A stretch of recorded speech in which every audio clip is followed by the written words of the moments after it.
Okay, well, we're going to go ahead and jump into this with our words of wisdom, if we can have those up.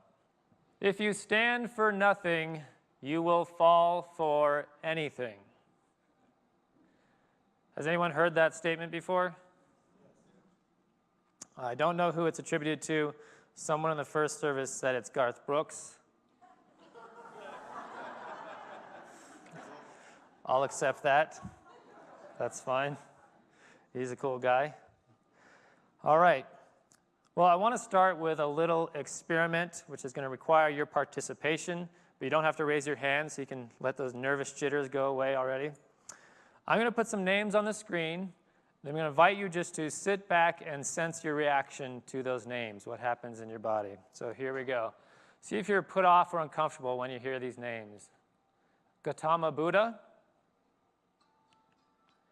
Lao Tzu, Bhagavan Krishna, Jesus Christ. Now, raise your hand or just nod your head if you had even a slightly negative reaction to Jesus Christ. A couple people ready to admit that. Well, just go ahead and hold on to that thought for now. Let that sit in your head. 2 weeks ago, I gave a talk about the struggles that Unity is facing as a movement and as a church here in Boulder. And one of those struggles is with identity and how Unity presents itself to the world. After that talk, we invited people to share their feedback with the ministers, myself, and other people, and we had group discussions like we're going to have today. Some people gave feedback by email or approached us in person during the week. And what was fascinating was that one of the things that came up was two completely opposing views. The first one being this: there is too much talk about the Bible, Jesus, church, and people don't want to hear that anymore. The second thing that came up was this church is getting too woo-woo and losing its foundation in the fundamentals of unity, like the Bible, Jesus, and practical Christianity. Do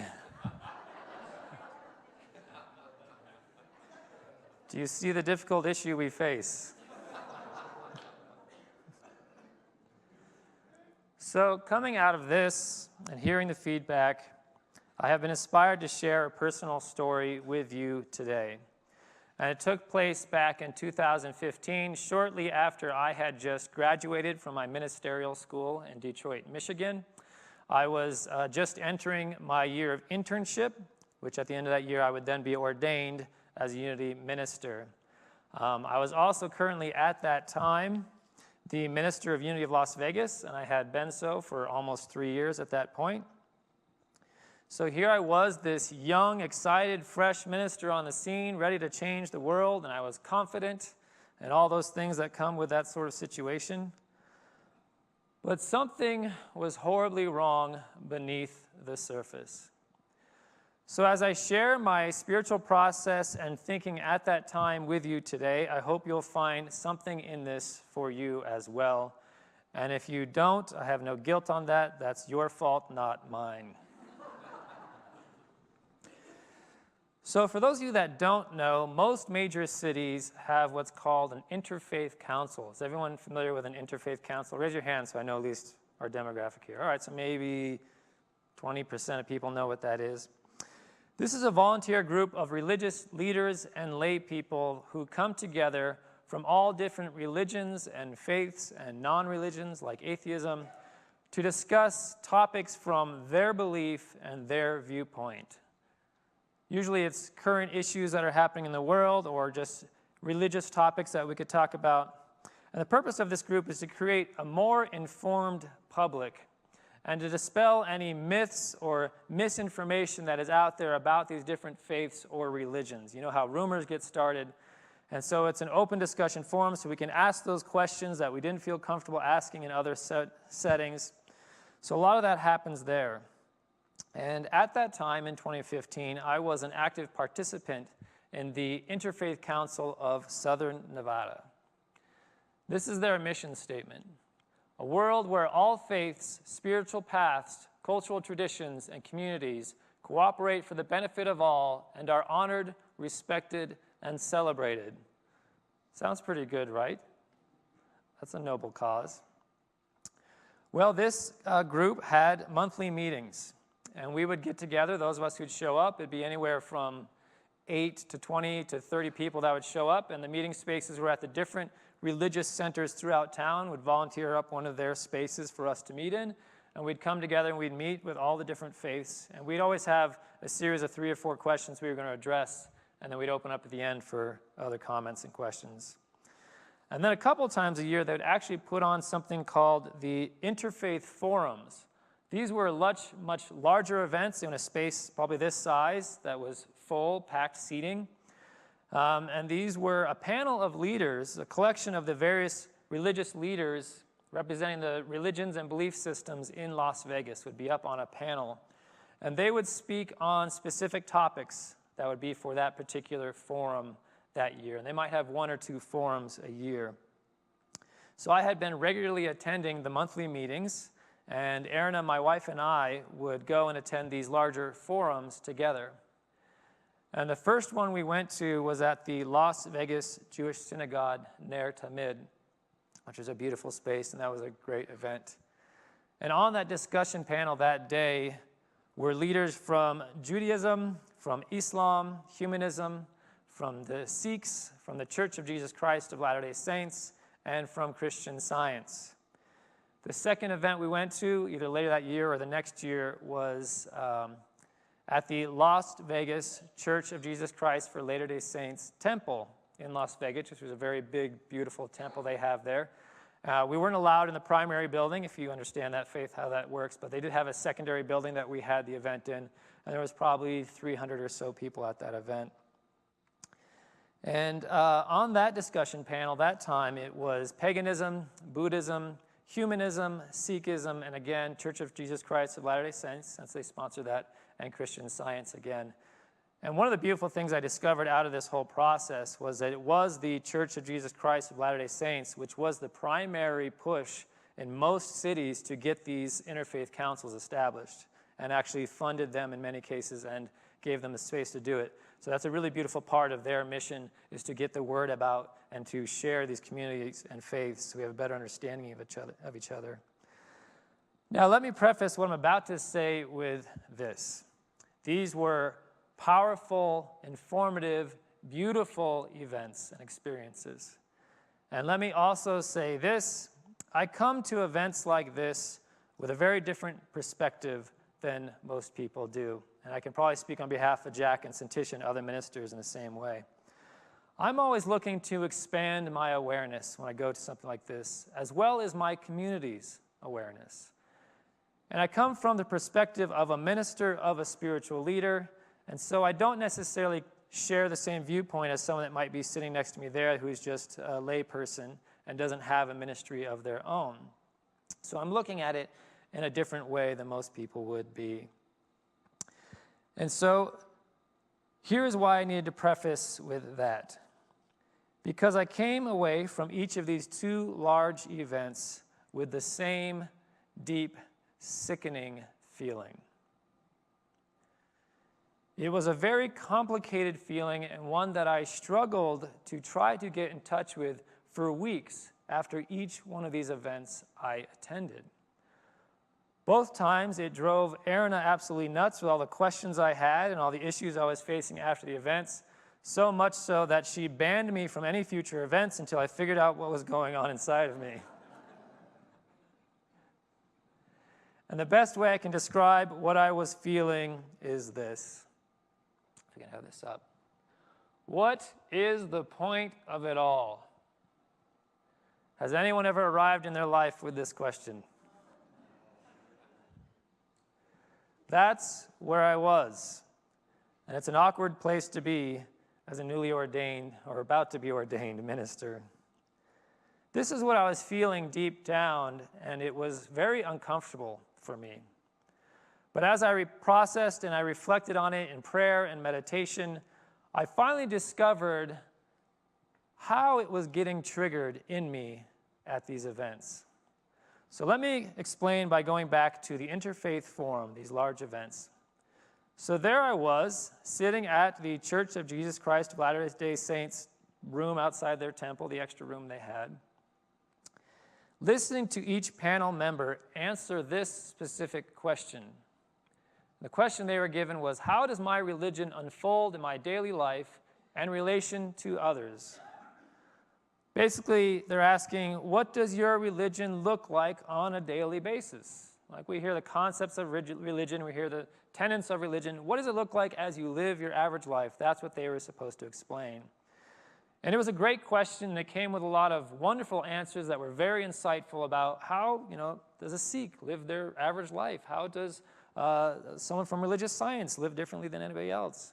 So it really gave us more of a deeper core understanding of their religion. And the first to answer was from paganism. And she talked about the beauty of paganism and its connection to the earth, its connection to the moon, its connection to the air, its connection to nature and all life. And she was so eloquent and beautiful how she shared that. And now when I heard that, I was so moved that I thought to myself, that sounds like me. I wonder if I'm pagan. Then a woman from Buddhism got to answer the question, and she talked about meditation, and she talked about spiritual discipline and oneness with all life and going within to connect with that Buddha nature. And as I heard that, I thought to myself, wow, that sounds like me. Maybe I'm a Buddhist. Then the humanists spoke, and the humanists shared with us that humanists are atheists, but they believe that there is a goodness that runs through humanity and the human experience. And this gentleman talked about how we can be good serving people without the need of a God or religion.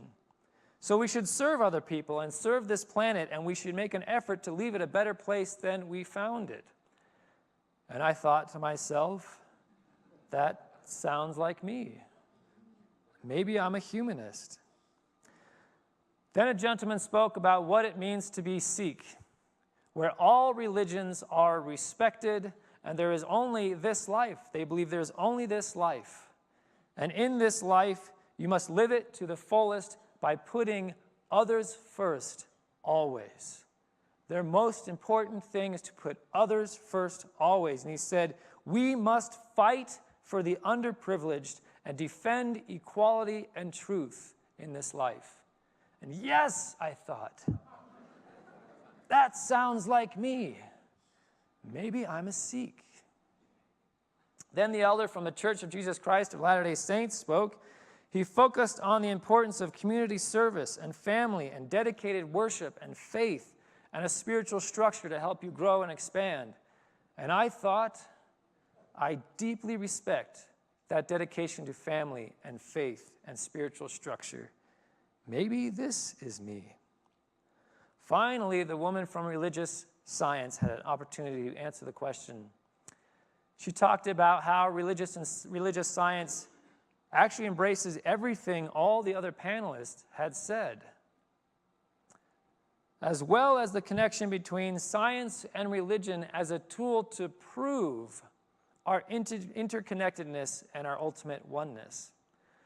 She also talked about the benefits of prayer and meditation, spiritual practice, and how we only need the mind to heal the body.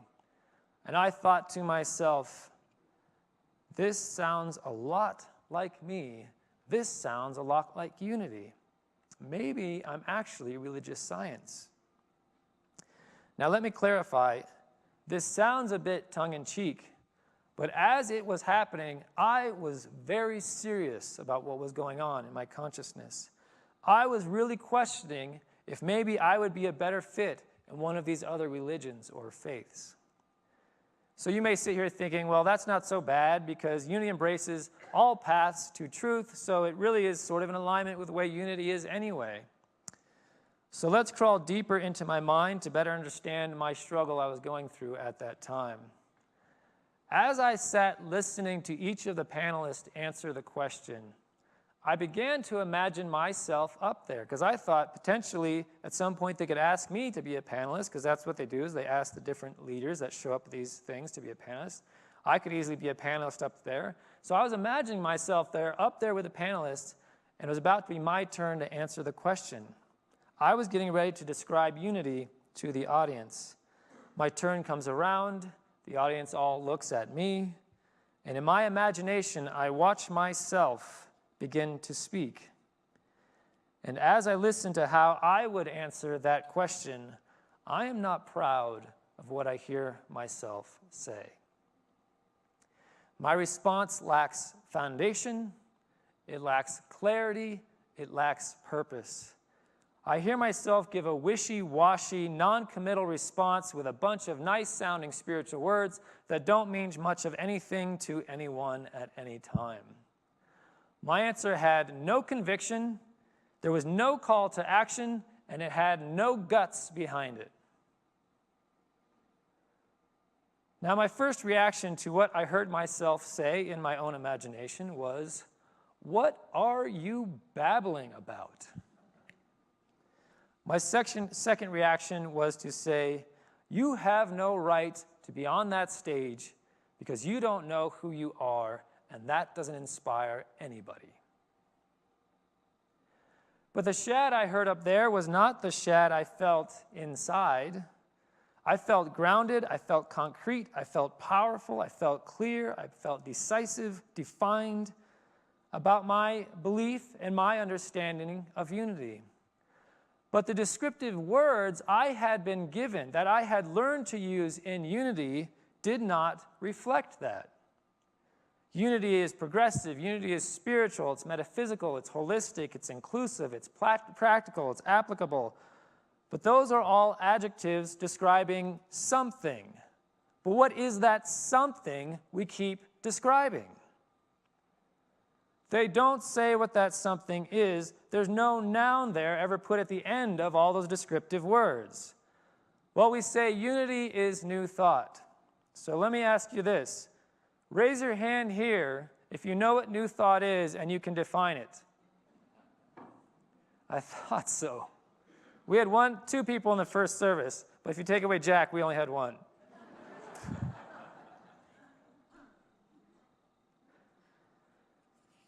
Well, most people assume new thought is the same thing as new age, and they are not.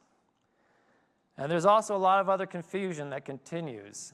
People often ask unity ministers and leaders, how is unity different from universal Unitarian or Unitarian Universalists you use? How is it different from agape? How is it different from religious science or science of mind or centers for spiritual living? And there is a question that is the question of all questions for unity leaders, asked time and time again to people all throughout the movement. It's a question that I have been asked as long as I have grown up in this movement from a very young age. It is a question that gets us babbling, dancing, and dodging. Are you Christian? Is unity Christianity? Well, you can't pin me down. Unity struggles to answer that because unity has become afraid to associate with Christianity.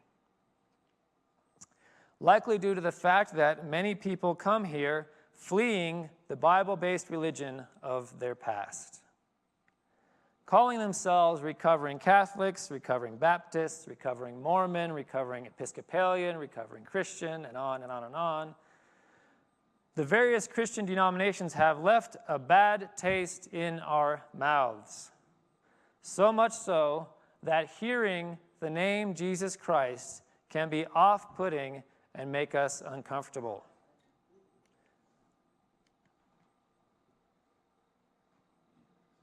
This has nothing to do with my talk, but occasionally, when I feel a talk's getting too heavy, I put a lemur on the screen because there's just something about a lemur's presence that just lightens the room. So just take that in. It's really a deep message about trying to tackle big problems in life.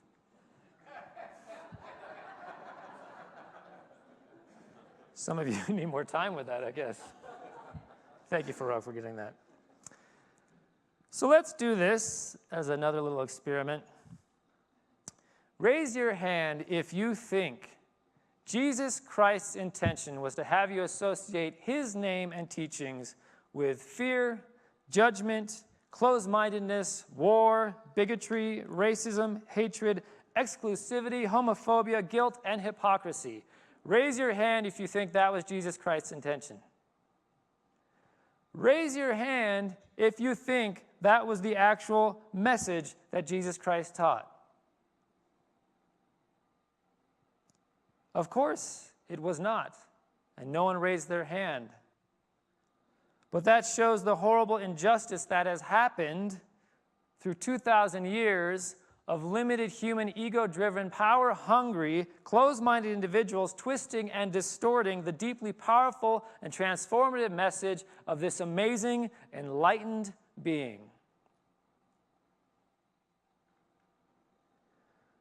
The Guru Yogananda had this to say: Jesus was crucified once, but his teachings are crucified daily at the hands of ignorant misinterpretations.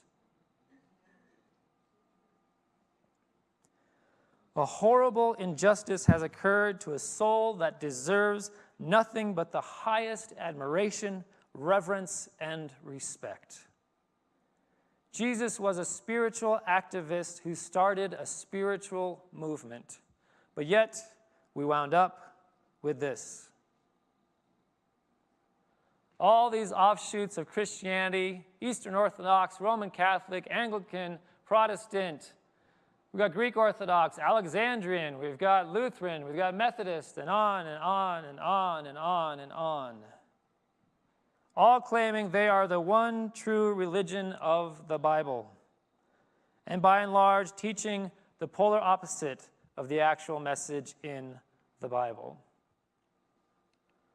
What was the original intent of Jesus and those around him who struggled to preserve the Christ message by writing them down in what became known as the Bible? What was it that many of them suffered incredible hardship and even lost their lives for, trying to preserve and protect, so that 2,000 years later they would still exist, so that we could learn and grow from them? That is the question that inspired our Unity co-founders Charles and Myrtle Fillmore to create this movement. And that is the question that I discovered I was battling with at the core of my being in 2015. What is my purpose as a Unity minister? What is the purpose of Unity as a whole? In consistent, dedicated, focused prayer and meditation, I demanded my answer from the universe because I was hurting. And after weeks of working on it, my answer finally came like a bolt of lightning. I am a Christian the way Christ intended them to be. Unity is Christianity as Christ intended it to be. And lo and behold, this is the same realization that our Unity co-founders Charles and Myrtle Fillmore came to in the late 1800s. They discovered that Christianity had completely missed the mark and missed the point. And the Fillmores knew very clearly the purpose of Unity, and they were not afraid to stand behind it. This is Charles Fillmore. Unity is a link in the great educational movement inaugurated by Jesus Christ. Our object is to discern the truth of Christianity and prove it. The truth we teach is not new. Neither do we claim special revelations or discovery of new religious principles. Our purpose is to help and teach mankind to use and prove the eternal truth taught by the Master. That is very clear and unapologetic. Because Unity's lack of clarity is only a recent problem, stemming, as I see it, primarily from a fear of offending those who have an issue with Christianity and the Bible. And that is not to say that there are not very relevant and real reasons to be put off by what Christianity and the name Jesus have become. But these are issues that we need to work out and resolve. Trying to avoid, suppress, ignore an issue like this does not heal it. Am I wrong? The Fillmores did not give up on the idea of Jesus and Christianity just because others had spent thousands of years dirtying it up. No, they set about to right the wrong, to heal the injustice, to clear his name of all the garbage and baggage that had been attached to it. Christianity became a noun for the religion about Jesus. But the original Christ intention, as we see it, was to start a movement of action, people studying and applying the Christ teachings in their own lives today to experience the results of such today. A movement that teaches us all how to come into our own Christ nature, just as Jesus did in his life. Jesus is not the way, Jesus is the way shower. A master teacher, a guide, exceptional, but not the exception. Now, unity has always and will always respect and embrace and support and encourage and celebrate the truth that God can be found in all religions through all spiritual paths. But that does not mean that unity is just a collection or a conglomerate of all these other religions and paths. Unity does stand for something on its own. And unity does have an identity, and it has a path. I had a dark night of the soul in 2015, but after a profound insight, I came to my realization and a clearly defined purpose. I have been ordained in unity, ordained by the Fillmores to carry on their mission, in spite of what's trendy in the modern society. I stand here today as one who has been called to fix the errors of our past and clear the name of one of the most beautiful human beings that has ever stepped foot on this planet. I am not ashamed to say that I am a Christian, and unity is Christianity. And I am a Christian the way Christ intended us to be. And unity is Christianity the way Christ intended it to be. Part of my job is to take back the proper definition of these two words, back to their original intent. And I know it will bother some people. And I know it may not be easy, but oftentimes a true calling isn't. And that is the truth as I experience it.